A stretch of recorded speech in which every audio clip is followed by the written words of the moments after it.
Good morning. I was almost afraid to hug Bonnie, that I would stick to her. I had a jacket on, but I lost that. Um, couldn't think of a better place to be this morning. Boy, so much going on with the way, Cheryl talking about celebration and that beautiful song about blue skies. And what'd you call us, party animals at heart? Yes, I agree. Yeah, it's a lot of fun. Yeah, like Bonnie said, this month's theme has been divining divine will. And today I'll be talking on a perspective about that. And what I'm calling this talk is the pipes of allowing. Are you intrigued? Good. Someone said that gaining enlightenment is an accident. Spiritual practice simply makes us accident prone. I really like that. In Rome, they came up with these things called aqueducts. They wanted to give the citizens of Rome water. Now, in Rome, the very rich, very wealthy had running water in their home, but for the rest of the people, there were these big fountains. Has anyone seen the Trevi Fountain in Italy?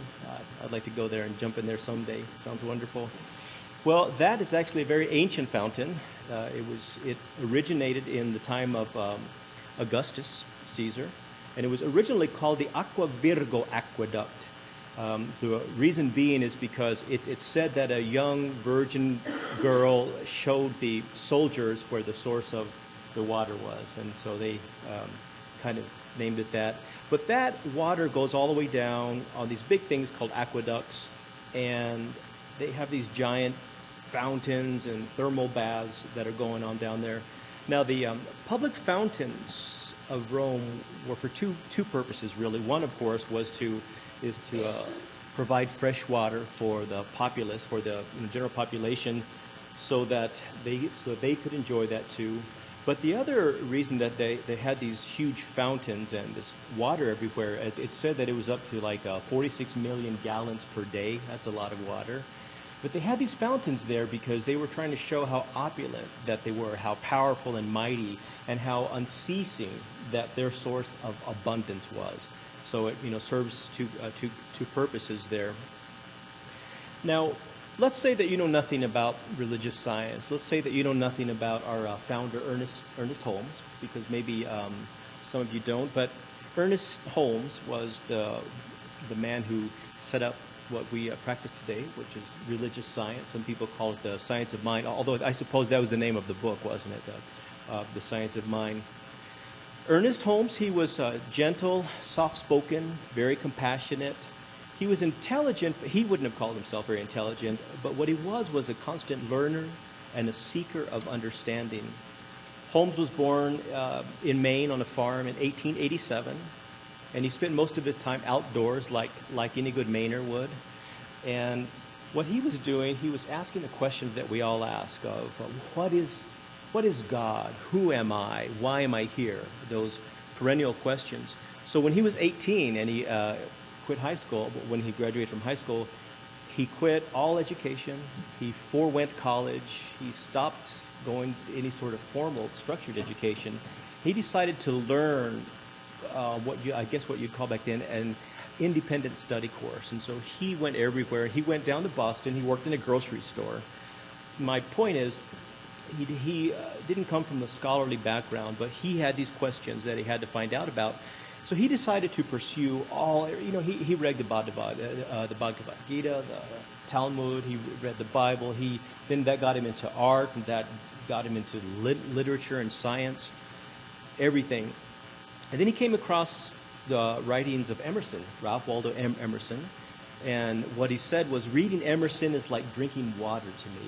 I really like that analogy, because today I wish I had a friend with a pool, so I could jump in. So he started his metaphysical studies, and he came across the teachings of the Christian scientist Mary Baker Eddy, and of course there's like a big light bulb went on. So I like that we were talking about the light coming on, and that the light that's already in us.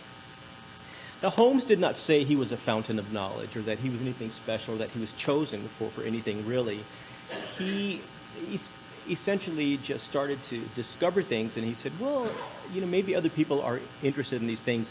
Now, in January, we covered the basic tenets of religious science. So what I would recommend, if you want to, you can go to the bookstore, buy the CDs that are available for January, or go to the YouTube channel, of course, on Spiritual Pathways, and then you can learn more about it.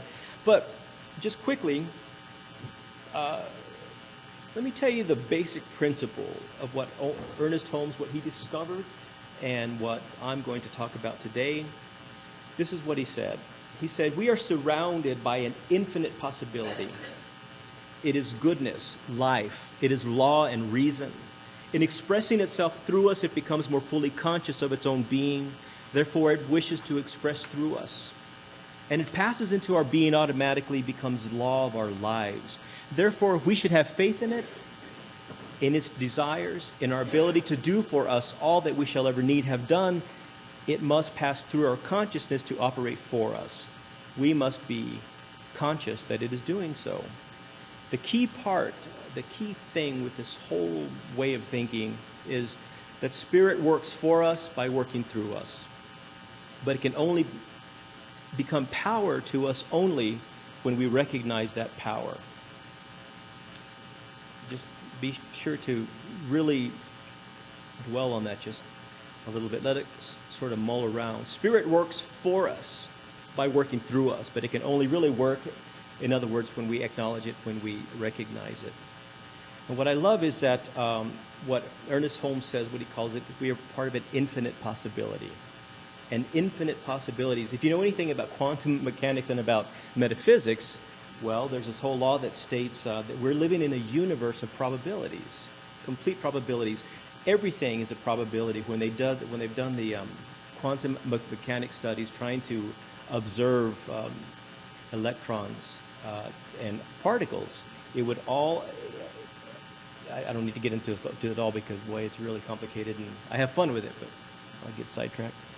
In other words, we're living in a universe of probabilities, which is what quantum mechanics and physics has found out, what Ernest Holmes was already saying back then. Infinite possibility. Absolutely love that. I just love that line. So we really can't hope or wish that Spirit, is working through us and for us. Because when we hope and we wish, we really don't give it enough acknowledgement of the power that it really does have. So what I like to say is we have these pipes of allowing. And by opening these pipes of allowing, that's how it works through us. And it's going to work for us. Like Emerson said, there is no great and no small to the soul that maketh all. That's pretty cool. All right, let's talk about divining divine will. Well, as we've heard from the other speakers this month, we eventually need to come to an understanding of what divine will means for us. Some other ways is we ask what divine will is. The Romans used this system that they discovered that water seeks and finds its own level. What that means is if you have a U-shaped pipe and you put water in one end, it's going to automatically seek and find that same level at the other end of the pipe. That's what water does. So they figured out that by channeling it from way up in the mountains and bringing it down, they built these big aqueducts on these arches. Now the arches is what actually allowed them to hold the weight of all that water. But they did it in such a way that you had little grades and little slopes that were going downhill, because they knew that if it was up, that the water would not reach beyond that level, because it needed to find its own level. So they did this tiny increments. It was just brilliant. And if they made any mistake at all, well, of course, the whole thing would just collapse and there would no longer be a flow. But they understood the dynamics of the power of water, that there's a power and a force that's trying to find its own level. And by allowing that to do so, they made water for the entire population. It was just brilliant. But the point is so we need to understand that very same dynamic spiritual power that is behind us. And I'd like to make the analogy that divining divine will is like turning on the faucet of our consciousness. To me, it stands to, basic reason that the condition of our pipes is what's going to allow the quality of flow. Where is Flo? Oh, I'll send her love. So we already have access to that great source. There's a spiritual power. There's a dynamic power that is ready to flow through us, ready to divine will. What we have to do is simply open the faucets of our own consciousness, and I'll be giving some ways of how we can possibly do that.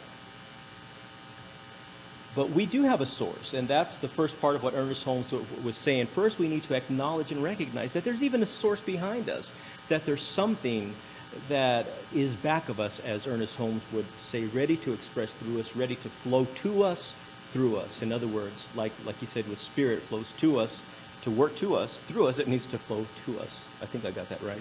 There's a lot of twos in there. But guess what? It's our responsibility to root as in R-O-O-T, the pipes of allowing, and allow that source to flow through us. We have to root out the resistance that we might be having that is not allowing it to flow through us. We have to root out the gunk like any plumber would come to our house. When we have clogged pipes, they have to get that snake down in there and clean it out. Well, guess who's going to do that? Only us. Only us is going to do that, because it's already flowing to us. It has to flow to us. That's just part of universal law, which is really nice to know. But we have to let it flow to us so that we can experience all the happiness and prosperity and joy, all those nice qualities that we're here to experience anyway. So how does divine will work within us? Using that analogy of water flowing to us and trying to find its own level. How do we personalize divine will?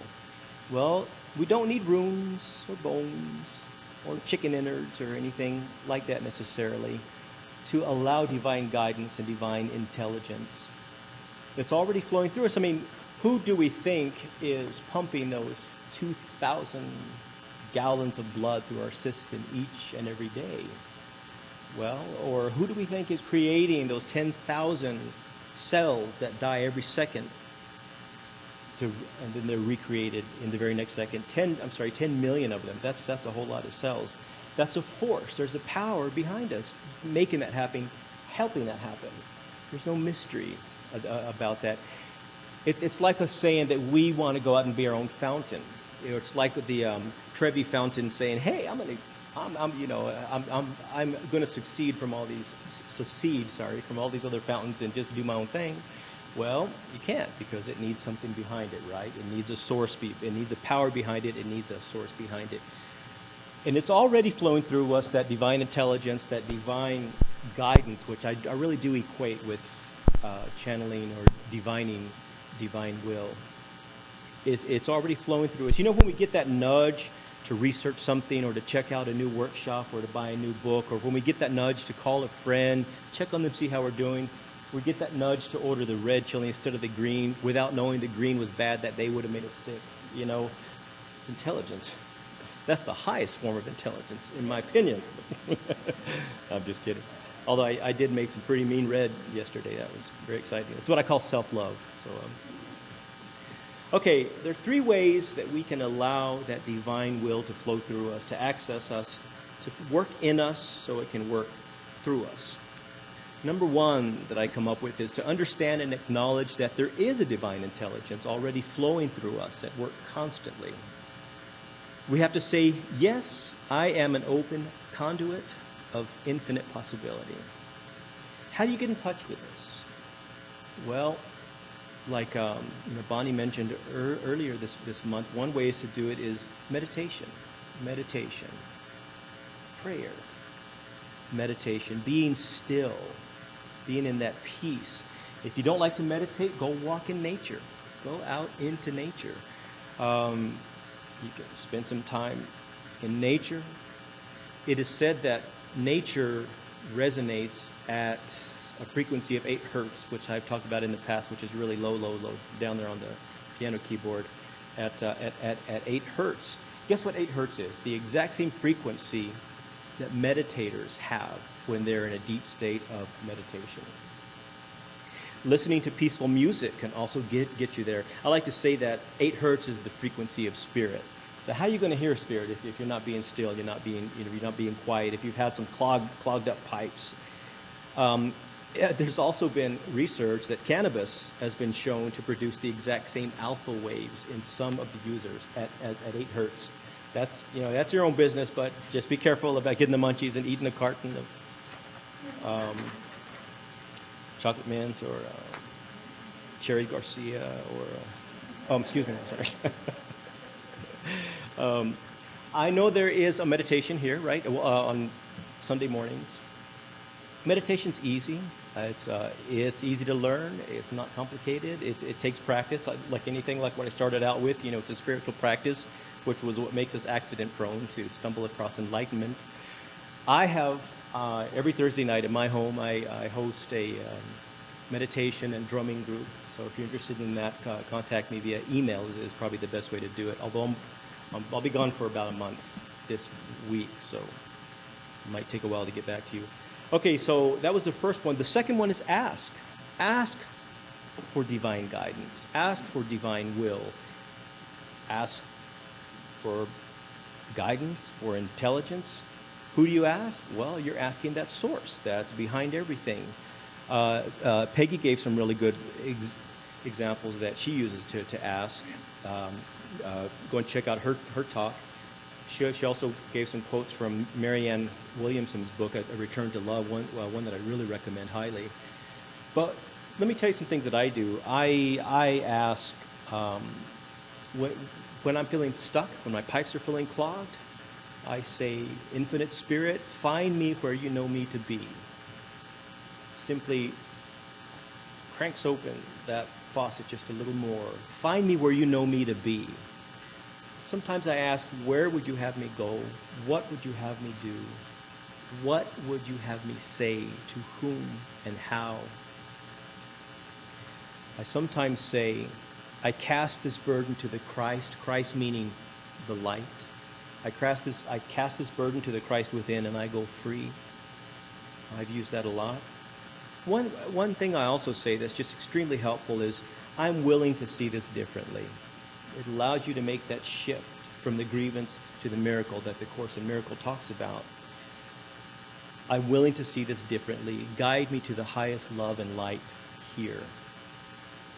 Number 3 is to receive, to accept, to allow, and the scary one, to surrender. If we're blocking divine will, divine guidance by our resistance, well, there's no one else can change that except us. So maybe instead of thinking we need to divine will, we could think of it as allowing divine will into our consciousness, with the openness of a baby allowing the loving and care that her parents offer. Wouldn't life be awesome if we just acted at that level? I think it was Jesus who was telling all these people, you need to be like those kids there. I did a concert last night for St. Andrew's Hospitality House, and there were 2 children there, and their reaction to what was happening was just brilliant. Well, I finished this song of mine called Deep Peace, and I looked out, and this boy's dad is going.